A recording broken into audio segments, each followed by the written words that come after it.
What's going on, everybody, and welcome to the Other Side of the Firewall's complimentary podcast, the Ask A CISSP podcast. So typically, if you watch the show, we have our 3 episodes. We have 2 topics in discussion, and then the 4th episode being everything else, right? So we talk about movies, books, games, all that good stuff. What I like to do with this one is more of a conversational interview type podcast where we kind of still go through the same thing. We talk about the person's background, their origin story, all that good stuff, as well as what they do on their off time. So thank you for continuing to listen to these. I believe this will be the 4th or 5th one this year. So with that being said, obviously the show is to highlight those movers and shakers and glass ceiling breakers, those people of color who've made to the other side of the proverbial firewall. And speaking of that type of person, today we have a special guest. So if you can just briefly run down who you are, your background, your cybersecurity origin story, and then kind of the role you fulfill now. All right, so my name is Daryl Brooks. I am a recently certified CISSP. So I've worked for the federal government, have worked for the federal government for 20 years now. My background ranges from help desk to lab attendants to cybersecurity technical writing to what else? I've done a few networking related, cable management related things. So it ranges from that, but surprisingly, nothing like too technical. So when I go into my origin story, I mean, if you're expecting for me to tell you something like, I did 3 years of in the SOC and then another 5 years, as a server admin, no. I'm basically the guy that sat in front of a bunch of closed doors and eventually started picking them because I got tired of waiting on the opportunity, started creating my own opportunities. So first round, I must say I watched a few of your previous episodes of Ask A CISSP, and there was particular ones with Matisha and with James. Some of the questions that they asked, they heavily resonated with me because they really spoke to my overall experience and even what I'm continuing to kind of face now in the present. So I wanted to kind of come from that angle when I'm telling my origin story, so those listening, they can kind of hear my story and not feel discouraged, but feel that they could go through whatever they're going through now and still be able to reach that goal of getting that CISSP if that's what they want. So the line of questioning that I was referring to was the how to get the 4 to 5 years experience everyone's looking for, even when you have those in-demand certifications and just some hands-on experience, but not a lot. So I know exactly what they're talking about. Again, that's been like the majority of my experience. Okay, so just for a frame of reference, so you said Matisha Harper. So Tish, she was a amongst a lot of things, right? Baker, mom. She's also she was a flight attendant. She just had her pilot license, but a lot of the conversation was she was trying to break into cybersecurity from that perspective. And then with James, if my memory serves me correctly, he was into geoscience and I believe data science as well. And he was trying to break into cybersecurity as well. And both of them are doing very well, by the way. So, I mean, it does, it shows that you don't have to go the traditional route to get in. But with that being said, so now that people, in case they haven't watched, so if they have not watched, you should go back. You should listen to these episodes, right? This is gold right here. But from your perspective, so how would you answer those questions? How would you express to people how you broke into cybersecurity? Almost exactly the way you answered them. I mean, I took notes. So just the way that you told them to apply anyway, I absolutely agree. I just time after time just apply. The worst they could ever tell you is no. And they keep adding to your knowledge. So when I go into my origin story, that's pretty much the basis of what I did. It's just continuing to add on to to my knowledge. I remember when you're talking to Matisha, you mentioned there's people with a bunch of letters after their name, and they tend to do that. I'm guilty as charged. But there was a method to my madness, and it really helped me when going for the CISSP, which I'm going to touch on. And then though the critical areas I think that I really like in your response with her is giving yourself experience. Not waiting on a job opportunity, but finding ways in which you can do that. Where she sounded like she was doing a lot of it was like volunteering and doing those labs. And then also making those meaningful connections, getting to know people that look like where you're trying to go, or that's in the organizations that you're in, trying to understand how did they get there, what are those organizations looking for, and always having a person inside that can, that can give you the 411 and any sort of opportunities coming up or initiatives coming up that can help you get your foot into the door, and then also get your foot into the door. So it doesn't, like you were saying, it doesn't necessarily have to be the most technical position. It doesn't have to look like exactly where you're trying to go. It may not even have to be a tech position, but if it could get you into proximity or into the place that you want to go, that's movement. That's still success, because you're one step closer into being where you want to be. That was pretty much like how, just going off of what you were telling her, with that I would agree with. Right. Yeah, a lot of it is passion and interest, right? Like, so if you don't have a technical background and you want to get in one of these positions, it helps to have some kind of adjacent knowledge, right? So like you're bringing your soft skills, which if you watch the interview this week with Kevin, a lot of what he brought into the help desk came from his work in customer service, because he was in restaurant business, and then he pivoted into law enforcement. He was 4 years NYPD, right? And neither one of those were extremely technical, but he was able to take those soft skills that he had learned in those positions and take those to the help desk, and then perform very well. And now he's doing great things.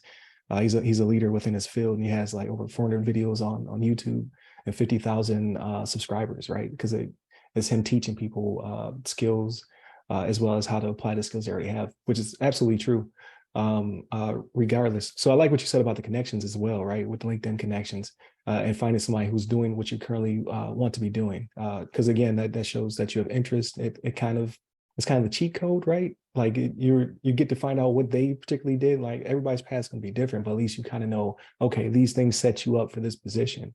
But then, like you said, you have an inside man or woman who could potentially maybe find you something within the company, or they may know someone who has an opening. And it's not guaranteed, right? I know a lot of people get discouraged. They're like, oh, I gave my resume to this person, they couldn't get me hired.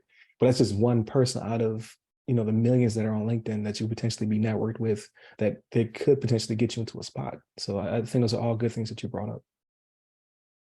thank you.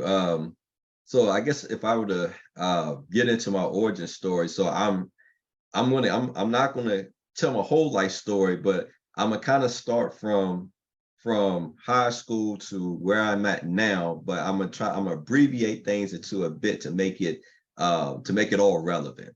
Okay, All right, gotcha. so I guess just to start my origin story. So from high school, so I had an interest in technology or in computers, but I was kind of real scared or insecure into admitting that I did. 'Cause I didn't want to get that label as computer nerd. So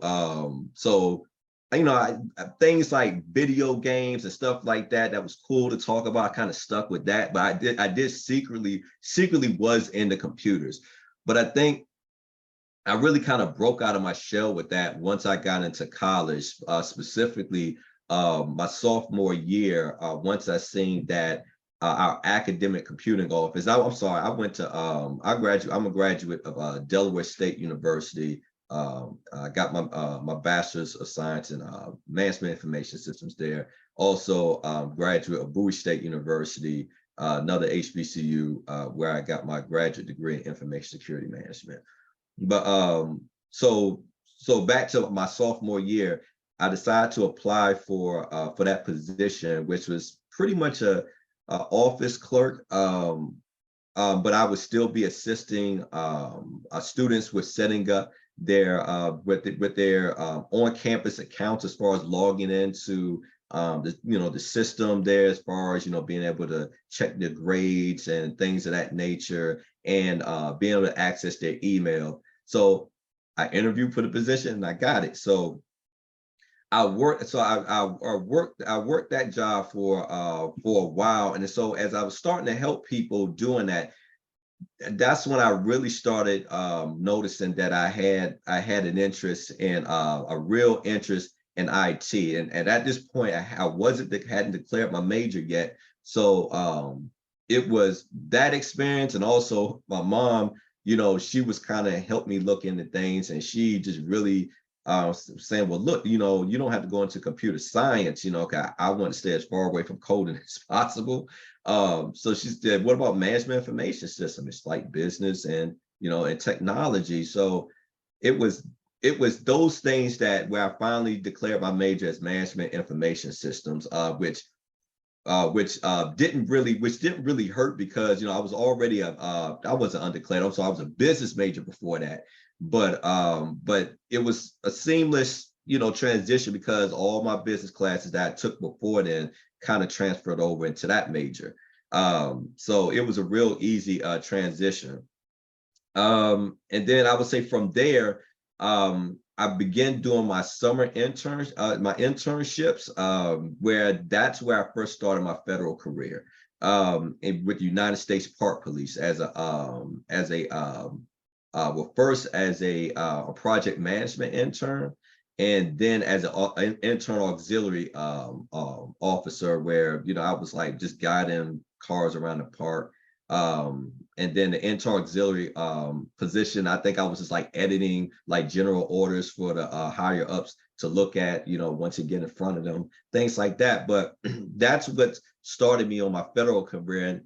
And as we were talking before the show, I knew I wanted to stay federal. My parents, both of them, were former federal employees. But I guess when I look back, as far as whatever it is that I do, being able to see that tangible result or that fulfillment, I think the federal sector definitely scratches that itch for me. And then throughout college, I had other internships, FTC. That's when I got more into the IT aspect of things, kind of helping record HVAC requirements for the data centers, helping with network cabling, which was an experience of its own. I mean, literally having to label one end of a network cable to the other, and then having to make sure they go into the right server. It was that was an adventure. So I went through that in college. So I knew I definitely was on the right track as far as getting into IT, getting into the federal government. So I know I wanted to go. Okay, I didn't want to take a break. I just wanted to I know I wanted to go into grad school. I know I wanted to do that right away. A higher degree, higher GS level in the federal government. So I know I wanted all those things. So this was like around, kind of telling my age a bit, this was like around 2006. So the word cybersecurity wasn't heavily used back then. Everything was mostly information security. So when I kind of researched that and found out exactly what it was all about, it just kind of clicked for me. Like, that's it. That kind of makes sense as far as what it is that I want to do here in the federal government. I couldn't really see myself being the guy that just goes around fixing everybody's computer all day. I knew I wanted something bigger and better than that, but I was still kind of learning the field, still kind of learning what my options are. And when I found out about, okay, protecting information, protecting data, protecting the infrastructure, it kind of all came together for me as far as what it is that I ultimately wanted to do. So then I went into grad school. I went back home. I'm from Prince George's County, Maryland, which is the metropolitan area, the DC area, Gotcha. and started going to Bowie State University, where again I studied information security management, in which it was that was an excellent experience. It was the program, I want to say, was still kind of in its infancy at the time, but it was still great. And I like the fact that going there, the Bowie State had job fairs where a lot of federal agencies would come on campus and basically recruit for internships. And going back to what we were saying earlier about networking, I really like that because I was able to actually meet some of the branch chiefs on site, or some of the recruiters on site. They were able to put a face to a name. They were able to put a face to a conversation. So it wasn't just like I was submitting my resume and just walking off. I was giving them my resume, talking about my experience, and they were able to put a face with a name. Like when I would follow back up with them, the person, the point of contact said, "Oh yeah, I remember talking to you. You said this, and this." And a lot of times, that's how I was able to land some of those internships. So I actually landed an internship through a program back then called the STEP program. I think it's called the Pathways program now. But I was a STEP intern for the U.S. Customs and Immigration Services. Again, not a technical internship, but again, DHS. And DHS was fairly new back then. So this is still me getting my foot into the area that I'm looking to get into, the federal government. And then you talk about the DHS, protecting the homeland. So again, proximity. So did a year of that. During this time, while I was doing that, I started trying to go for these IT certifications.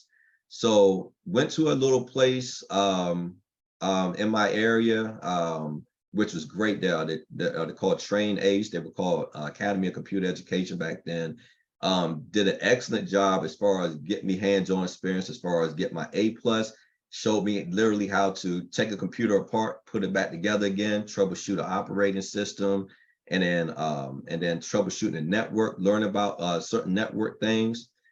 And I took those tests and I failed them. I failed all three of them. I failed both A+, both network pluses. I mean, not both network, the one network plus the two A+ exams. So that was a bit discouraging for me, and it was like a long time before I even tried to take any certifications exams again. But I did graduate from Bowie State with my master's, and towards the end of that, I landed my first full-time IT government job with the Social Security Administration. Before you go into that, I do appreciate you actually admitting that the tests were hard and that you didn't accomplish it the first time, right? Because a lot of people don't like to bring that up, and I think it's factual, right? Like these tests are not made for you just to pass them. These tests are made to challenge and try to figure out the knowledge that you currently have, and then obviously there's also some testisms in there as well. You kind of have to know, like, how does CompTIA do their tests? How does Cisco exactly because they're not all the same. But no, so you said that you were able to land that first position. So yeah, that's the thing that I wanted to touch on in this origin story. Just along with the successes, I want people to know about my failures. I want people to know about my mistakes. So if they're making those same having those same failures and same mistakes, it's okay. I mean, it's perfectly normal. So yeah, I started at SSA. Let me go to my notes and make sure I want to be able to say everything here. Yeah, so when I started at SSA, then okay, I kind of got back into the frame of mind. Okay, let's try to do these certs again. So I went to a program at Georgetown. Actually, the last time Georgetown had this program, where it's called the multi-certificate program, and Security Plus was one of those certificates. So I entered the Security Plus portion of it, and the way that I was looking at it is, okay, I already have a security degree. Now let's try to get a security certification, and plus it's Georgetown. So now I can have an Ivy League school like on my resume. And hey, I'm a student of an Ivy League school, good resume builder. When those recruiters or when those AI bots scan my resume, they're gonna see an Ivy League school. So, which to this day they can still see that. Study for that again. Great program. Took my A+ again, failed it again. So I would say that I was at SSA for 12 years. So my first 6 years, I usually describe it as a place of a place of complacency. But I kind of want to give a bit more grace to myself because of how young I was and how much I had going on at the time. So within those first 6 years, I bought my first home. I had graduated with my master's degree. I got married. And I was making pretty good money for my age. So I got caught up in all of that. And so my goal of getting into information security kind of went by the wayside, because in this job, I was doing more batch file scheduling and testing, which I mean is a rabbit hole. I try to go into exactly what that is, but I put it to you this way: it was a bit far from information security, but it was comfortable. I was real comfortable. But I had reached a point, I was saying about 2006 to 2014, 15, which is like going on to that other 6 years that I was there. Well, I got kind of to the point where, okay, you know what? I want to clean some things up in my life. And so, I mean, from professionally to personally. So I really started to focus on, okay, on the professional side, on getting into cybersecurity, because I liked having my job, but man, the fulfillment, it just wasn't there. And I just feel like I was just sitting there every day, man. It's just like, sitting and wasting away in this cube just cannot be the rest of my life. And it's no offense to SSA, because I really appreciate them just giving me the opportunity, and and all the co-workers I met there and everything. But it's just like, that thing inside of you that just never went away, and you just been neglecting it, and it just came back up. So that year, I really I was looking for programs, mainly online programs, in which I could get back into studying specifically for my A+ and my Security Plus. So I actually found an online program, and so I started with the A+, and in December of 2015, I had finally got my A+ certification. So that started with me pressing my foot on the gas, and for the next 6 years, I did not let up. So it was A+, then Sec+, then Net+, then ITIL, Project Plus. I mean, I landed a bunch of, like, between 15 and 17, I landed like a bunch of IT certifications, because I just kept studying nonstop. And the thing for me, which caused me to do that, is because that frustration or that lack of fulfillment that I was feeling, that I was able to tap into some other areas before, that in which I was able to use the same energy that got me through those situations to help me motivate me to get through these. So like when I was in high school, I ran track and cross country. So I was a distance runner. So you have to have endurance. You have to kind of be strong-minded to kind of get through those races. And then college, I presided over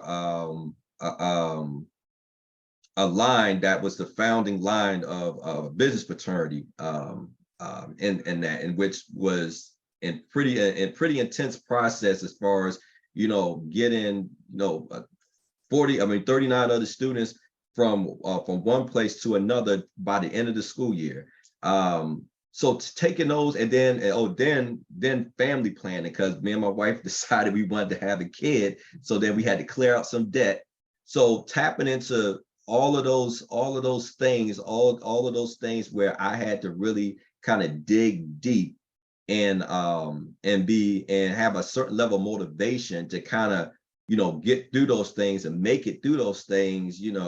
I tapped into that when it came to getting these certifications and just keeping going, not stopping. Once I get one, moving on to another. And I would choose, I guess I would choose the certification that I chose based upon some areas of interest that I wanted to go into in the IT, cybersecurity. So I knew I wanted to go into some technical ends, but at the same time, I knew I wanted to give myself the option to go into management, or at least project management. So, I would get the technical certifications like A+, Sec+, Net+, but at the same time, I got like the Project Plus and the ITIL, the service management certifications, as a way to kind of give myself as many options as possible once I was able to finally break in. So what was that pivot like then? So did you complete all of these certifications before you made the pivot into cyber, or were you already working towards it while you're accomplishing the certs? So while I was doing that, I talked to my supervisor. So they actually made me a security, I guess you could consider a security admin, where I was doing a lot of access control, privilege management. So basically, as people came in or they left or their job roles changed, I would basically assign them their profiles and things of that nature to make sure that wherever they were, whether they weren't here anymore, whether they were just onboarding, or whether they moved to a different area, that I was helping to maintain that they have those right privileges, that they were respecting the least privilege of the agency, the least privilege standard of the agency. And that was why you were still at the Social Security Administration. Right. That's why I was still at Social Security Administration. That's while I was working on those certifications. And also while I was working on the certifications, I landed a detail with our Office of Information Security, where I worked with the audit team, where they had a external audit with, I think it was with Grant Thornton at the time. So it really exposed me to the, not really so much technical, but it exposed me to the whole, I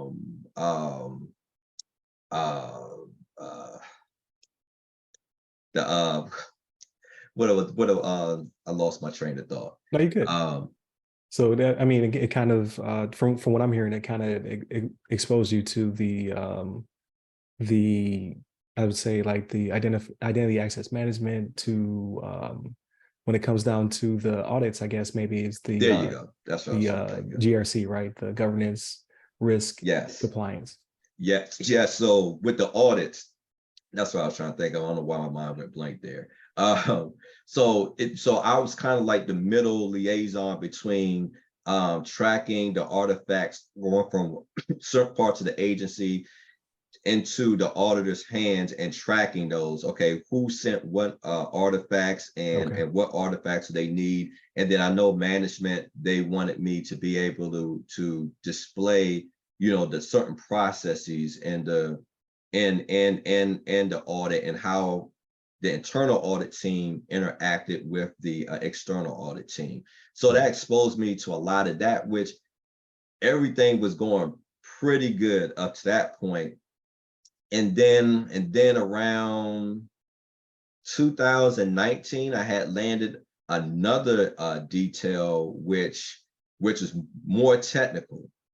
But then we had like a hiring freeze, and something happened with the paperwork, and long story short, I moved my stuff to one floor one day, and 2 days later, because of something administrative, I had to go right on back.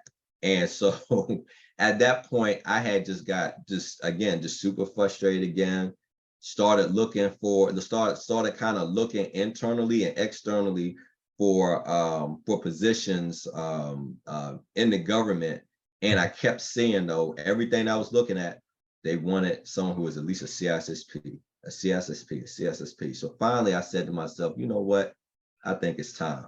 I think it's time that I've got some years under my belt doing this stuff, so I'm going to finally start to try to study for this thing.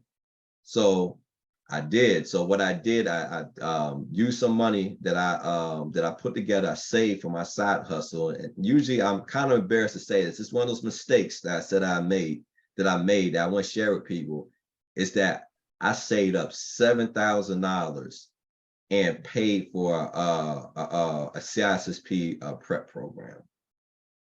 Don't ever do that. Don't ever throw money. Don't ever try to just throw money at your goals. And I'm not going to say it was a pretty popular program. I'm not going to say whose program it is, because they're well known in the industry. They're a pretty popular program. But as far as what worked for me and my study methodology, it was in conflict with it. I mean, I got a bunch of on-demand videos. They had a textbooks for each of the eight domains, which actually I ended up utilizing when I finally passed it. But it's just, I guess their approach or their method really didn't work for me. What typically worked for me when I was passing the certification exams were those practice exams, really gaining an understanding for what it is that they're looking for. Or, okay, that repetitiveness, I would learn not just by reading the text, but I would learn by reading those questions, what things are associated with certain subject matters. When I see certain keywords, picking up on those patterns, okay, here's what they're looking for. Or when they say this, they're looking for they're looking at this particular subject matter. So that's typically the strategy that I use as far as passing the exams. But I kind of was trucking through that, and while I was doing that, I decided to take my I think it's the CISA plus beta. I think they had came out with their second version, and I took the beta for that. So I took that, and when you take a beta, you have to wait a few months before you get the results. So by this time, COVID had hit. So I did a pivot during COVID, and I focused a lot on my financial goals that my wife and I had set.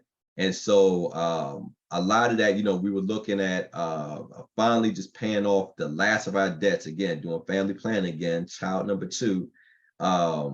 So I ended up finding out during that time that I passed the CISA plus beta.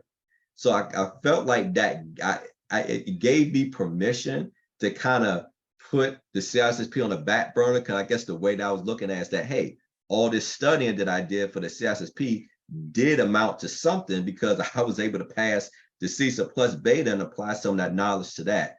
So I got kind of got distracted, but got distracted by productive things, but really wasn't focusing on my career maybe like I should have, but definitely knocked out a lot of those financial goals during COVID.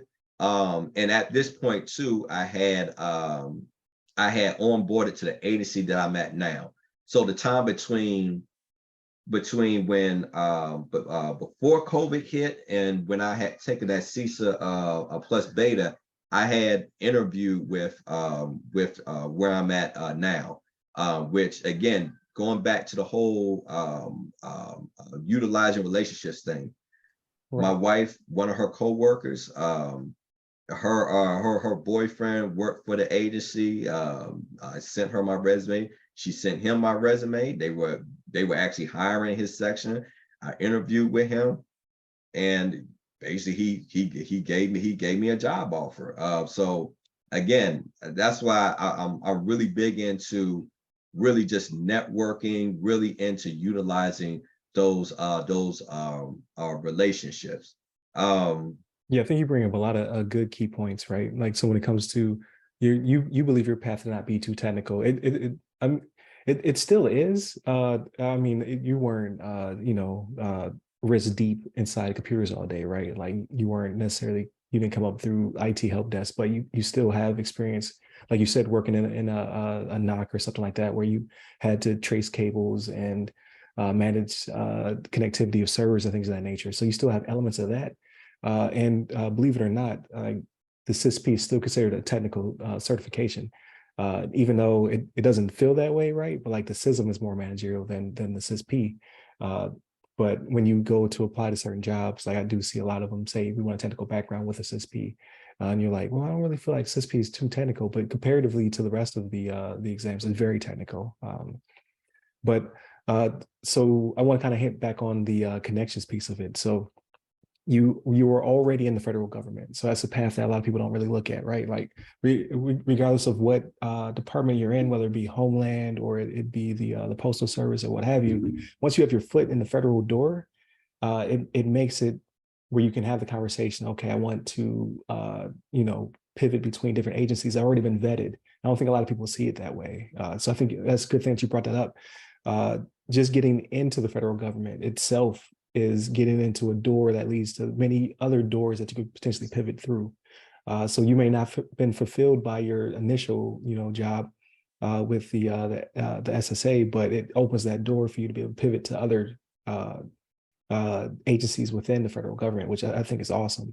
And it's a venue that I don't see a lot of people necessarily pursuing, at least the ones I'm talking to, because like you said, you went through the STEP program. I think now it's called Pathways.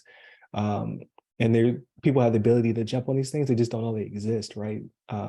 Especially if you're out there searching for your Sec Plus, your Net Plus, your CISA. These are all certifications that the DoD is like chomping at the bit for. I'm glad you brought that up, because it's something actually I forgot to mention. So the advantage when in the government, when I was getting my grad degree, Mhm. is that when I did that internship for DHS, so because I had some graduate post bachelor education, it made me eligible for a higher level GS level. So I think that that internship, it started at a GS5, but I was eligible for a 7 just because I was already in grad school. And Gotcha. so once I started, and then I forgot to mention, with SSA, I was actually in a program called the FCIP program. I think all that's under the Pathways program now. Where basically, even though it was a full-time IT a federal job, it was a probationary period for 2 years. So, but within those 2 years, you moved up a GS level each year. So because I had already had my graduate degree, again, I started out at a higher GS level from the get-go. So those 2 years, then I went up two GS levels higher than what I would have if I didn't have that grad degree. So that's why, no, I'm in agreement with what you're saying, is that there was a direct benefit to being in the federal government while I was in grad school, because I mean, just simply being in grad school got me access to higher pay. And I mean, but when you're in the government, I mean, that follows you. So Right, absolutely. And you're building that federal resume as you go, which we talked about offline. The federal resume is no joke. So that's the only like, everything else I'm going to say is optimistic. That federal resume, though, that takes a lot of effort to build out, right? They want to know your whole life history, and then how does that apply to the thing that you're applying for? But no, I think that's all good stuff, especially to share with people who are listening, who are trying to break in, right?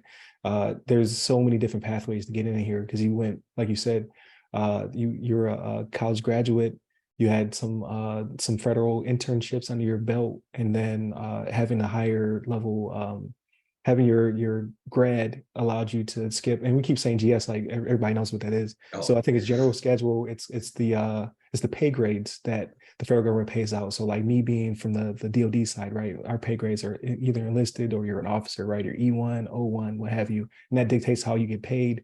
And then every so many years you get a raise. It's very similar, I guess, in the agency as well when it comes to the GS levels and how they pay you. So it's definitely something that people should look into if they're trying to get their foot in the door, because the opportunities are amazing, as well as is the retirement, right? Absolutely. So you look at the end of the day, yeah, your friends might be bringing home the bag right now, but there's certain things in the federal government, certain protections that you have, as well as certain paths to retirement that you'll have as well. So your friends are out there buying Maseratis, but then where's their 401k at, right? You know what I mean? Like, what are they going to have when they get done with their service? It's funny you say that. I have a buddy of mine that has a Maserati, so I don't want him to think that Oh no, we I had a told you conversation something about him. So This no, is we didn't talk about you, man. No, so I'm thinking Maserati because I watched Kevin on Stage. Kevin on Stage is a comedian. He came up through social media channels, Yeah. but he always wanted a Maserati, and he finally got one, right? Like he blew up. He has his own studio. Like Kevin on Stage is making money. Oh yeah. And he lost the key, and just to get the key replaced was $400. He was like, Maserati didn't let me know. Bro, you have no idea. Dude, I just had this conversation with that same buddy this weekend, and he lost his key. So I do not want him to think. Oh man, it's all types of I told parallels. you anything. Is he Kev on Stage? Like, no, he's not Kev on Stage. No, he may think he is, but he's not. Gotcha. But yeah, no, he literally like lost his keys, and he told me the same thing you told me. Like it costs like that much money to replace his keys. Yeah, like and he's a comedian, so he's able to use his content and what have you. But yeah, it's shocking. I was like, man, $400 for a key, that's like a couple tires on a regular car. Exactly. But so I don't want to cut you off, no, because we're definitely going into some good places. Like we talked about connections, we talked about having a non-technical background, and then how you pivoted into cybersecurity, information security, all that great stuff, as well as how you didn't have certifications off the jump, and then you worked towards getting those to land a position that you currently have and that you really wanted, right? But that didn't necessarily hold you back, because people say, well, what's better? Is it education? Is it experience? Is it certifications? It's all the above, but it also depends on the path that you're taking, right? You're able to get to so far with one of those three, if not two of those three. And if you want the dream job, you have to get all three of those three, potentially.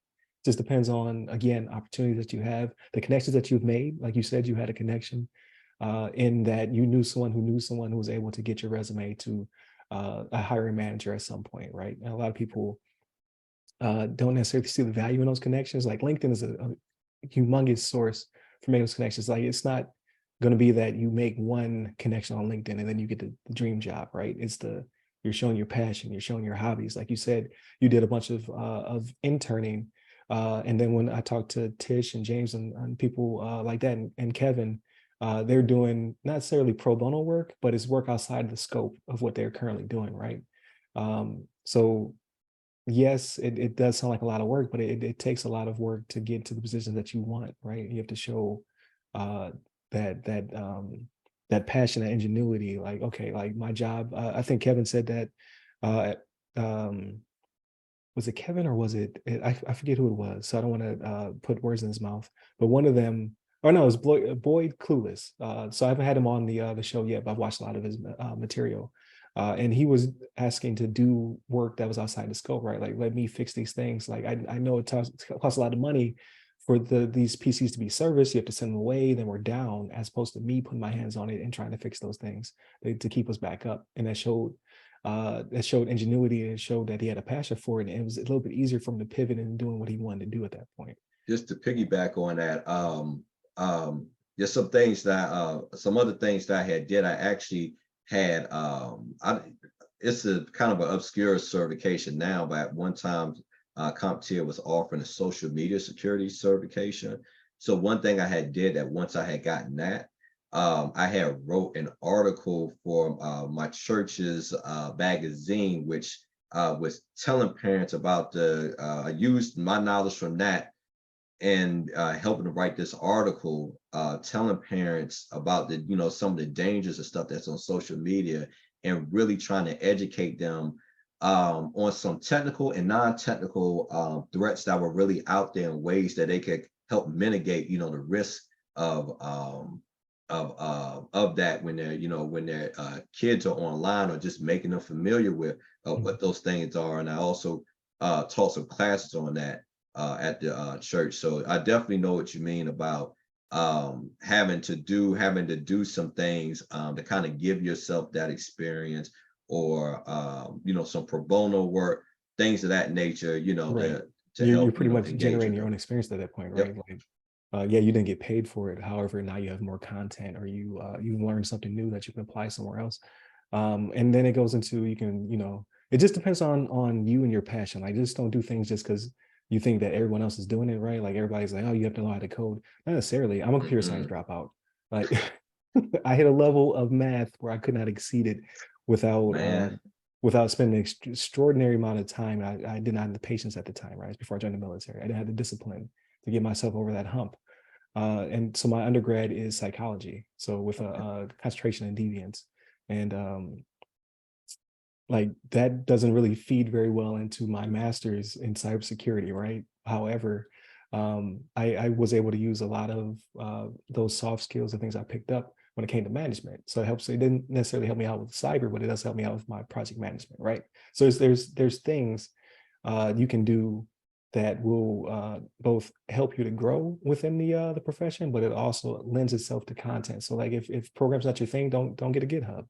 Maybe your thing is writing, like you talked about, you're a technical writer. So then that's blogs, that's training material, that's guides and aids and things of that nature. That again shows that you still have this prowess, whether it be technical or non-technical, within the field. So I think all those things are great that you brought up, and it lends itself well to the audience, because a lot of them are, you know, doing major changes, like they used to be in law or medical, or like you saw with Tish, she was a flight attendant, things of that nature. So there's a lot of people wanting to come over to cyber, and there's a lot of space and opportunity for them. But just because you're not following someone else's path doesn't mean that there isn't a path for you to get into the field. So I think all that stuff's great. I definitely want to include all those links in the description as well, to the Pathways program, or any other initiatives that you want to share, because I know some of them are specifically for people of color, but other are for people who are underserved or underprivileged, and it transcends race, right? Mhm. But before we go, I definitely want to ask you a couple more questions, right? Like, the first question being, what do you do outside of the field? So I know a lot of us still do stuff outside of our daily jobs. We still do things that are still of the field. So I get it. Like, my hobby is podcasting about cybersecurity. I should be taking a break right now. I should be fishing, but that's not what does it for me. But what do you do to unwind, like with whether it be with the family, or for you to blow off some steam? Like, what do you do outside of work? So let's see, outside of work and outside of the family, which definitely keeps me busy, I would say gaming, traveling. I've gotten back into running. So yeah, that was actually motivated by my doctor, because he told me Gotcha. my A1C levels were kind of high. So got back out there, and man, since they told me that, and I got back into running for the past 3 months, I lost 15 pounds. Oh, wow. 15, Okay. yeah, in a good Congratulations. way. So no, it's definitely got me back into that, something that I used to do all the time when I was younger. And movies. I'm definitely into movies. So I would say, yeah, those things, I would say generally. Okay. What's out of the movies you watched recently, which one stood out to you? Like, which one would you like? Okay, this was good. Oh man. See, how recent? In the past, like since the pandemic, we'll go there. Oh man. Man, I'm so jealous of my son's generation, man. They got a Super Mario movie. That movie was well done. Yeah, it's out So there killing it right now, making so much yes. money. Let's see, what else would I say? Hmm. I go. I'm drawn by I have seen some good movies. You seen the recent Megan, Spider-Man? Which one? Megan. Yes, Megan. Megan. Okay, so The that's one on about. stream now. I've not watched it yet. Is it Oh, good? no, I thought it was good. I have a twisted sense of humor, so I laughed Okay, like the so it's whole funny time. though. To me, I don't Okay. know if it was trying to be funny, but it had me when the dog got on all fours and chased a little boy through the woods. It had me then. Okay. Gotcha. So so So it is streaming. I've been debating if I was gonna watch it or not. So I'll probably add it to the queue. so that, and I'm trying to think the last since the pandemic. One that was, again, I think it once I found out who made the movie. I'm not going to tell you who made the movie because a lot of people are surprised unless you already seen it. Was the Kitchen. That was a good movie too because Kitchen. I didn't Oh, so really that's know. on Max. So that's streaming, right? I think it is. I'm not sure. I Yeah, I think seen it the is. Oh, your sound went out. Oh, apparently when you hit the space bar, because I tapped the space bar, that mutes you. I learned something new today. So I saw the trailer for it and it looked super like intense, but I'm like, what is going on here? That was my impression too. So I had like no idea what the movie was about, and I think like me and my wife, we wanted to go to the movies that weekend, but that was like the only thing that was interesting that was out. So we just went to go see it because we really didn't know like what it was about. No, when you see it, I'm trying not to. It's not even any spoilers in the movie. It's like once you find out who made the movie, then everything's going to make sense. But I Okay. can tell you this: the movie ambiguously kind of takes itself seriously, but if you're paying close enough attention, like it's hilarious. Like I laughed all through that movie, and I kind of felt like I shouldn't be, like, I'm like laughing at stuff I should not be laughing at. But like once I found out who made the movie, it made perfect sense. Okay. So, Okay. I'm gonna add that to the list. So Megan yeah, and the kitchen. I'm yeah, gonna the add those to kitchen. my list. And this is getting longer and longer. Guys, gotta watch Extraction 2 and so a few other action flicks that Shannon put me on. So to wrap it up, right? So we talked about your origin story. We talked about how your path to cybersecurity was through the federal government, right? And then your passion to you know with family stuff to knock out the like to do you had other things aside from just trying to achieve cyber, right? But you Absolutely. got there still fairly quickly.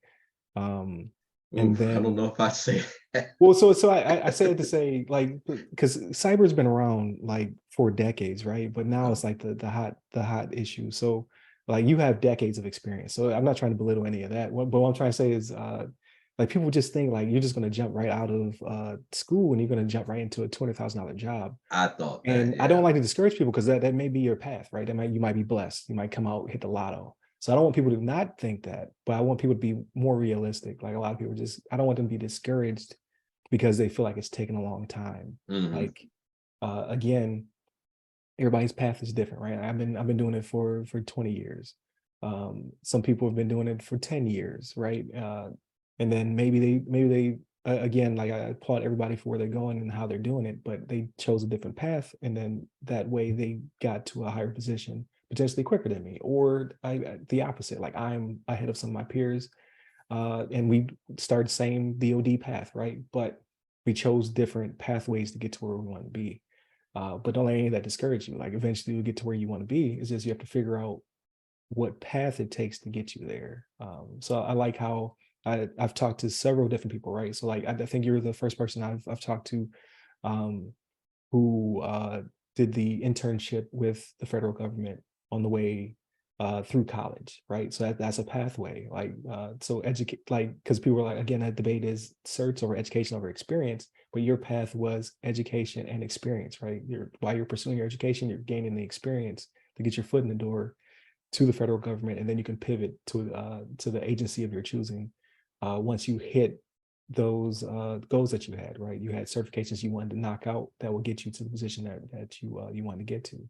But again, it's laying that path. And I think a lot of people are, they're not being disingenuous, but they're just showing their path on social media. And it's frustrating to people because they're like, well, I did Yes. those things, I didn't get there.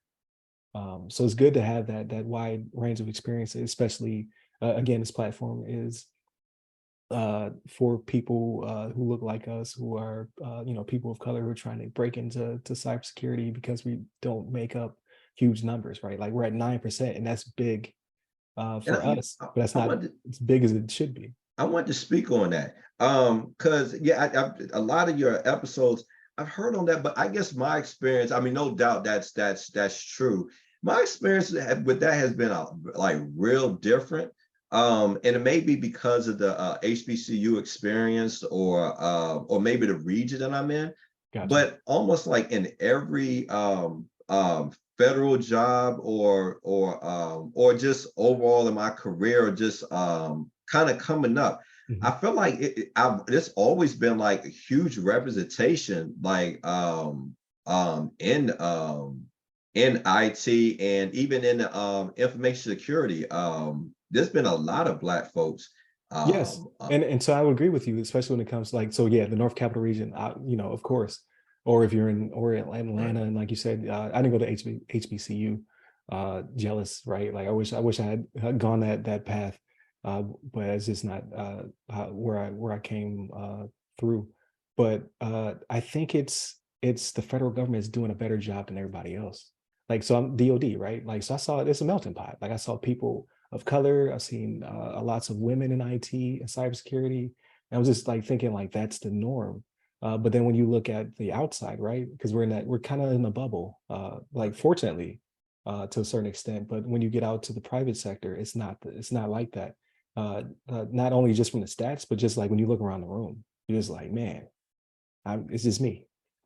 And that's I'm the kind of only one here. and that's kind of another reason why I wanted to stay on the federal side, because it's just like that was consistent as far as what I ran into. And when I did have job opportunities or worked outside of the federal sector, I did notice that it was different, wasn't as diverse. So no, but no, definitely kind of sticking mostly to the federal side.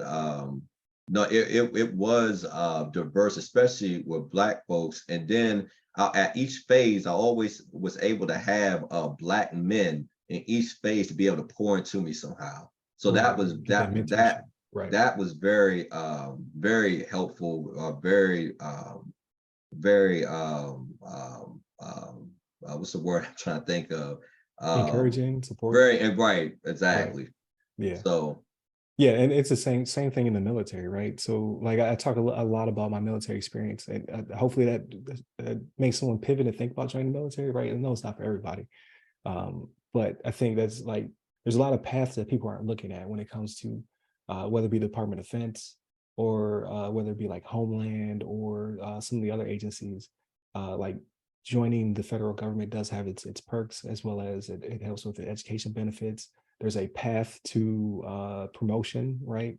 mhm. There's a lot of protections built in there as well that are on the outside. And I think it's just a matter of showcasing that, right? So like it's good having people like you on the show who can talk about their experience and how it was positive, and you were able to progress to where you're currently at. And then who knows what the future holds. When I have you back on the show, you're like, I'm president now. So and that's the connection I need. I'm like, yep, Secretary of Defense right here. But Well, in all appreciate you seriousness, speaking that into existence, man.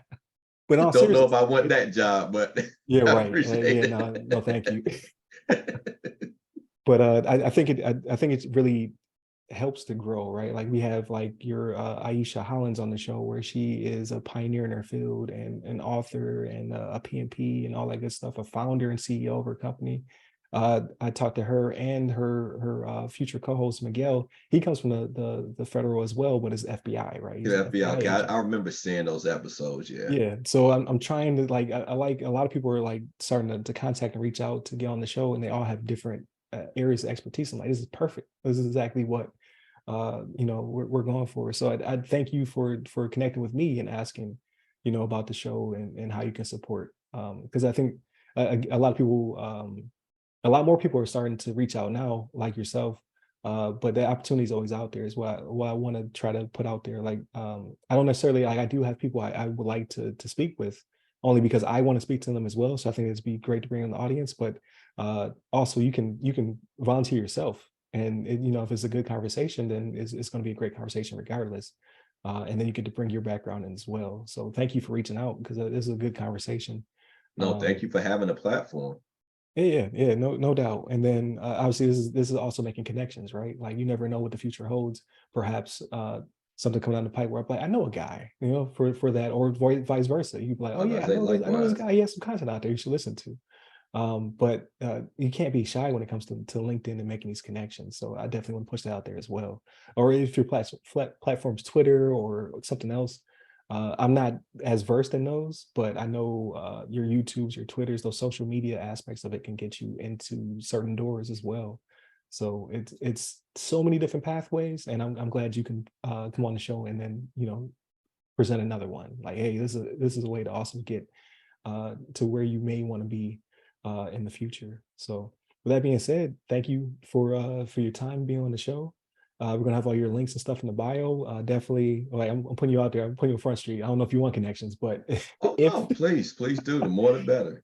if you like Oh, what you heard, and you want to ask him some more questions on your own, definitely connect. We'll have your bio in there, and I'm gonna have you also shout it out as well. And then any content that you have that you want to share that with me as well, and I'll push it out to the audience. And I'm gonna definitely look forward to seeing what you're doing in the future. And then, do you have anything that you wanted to push out at the end?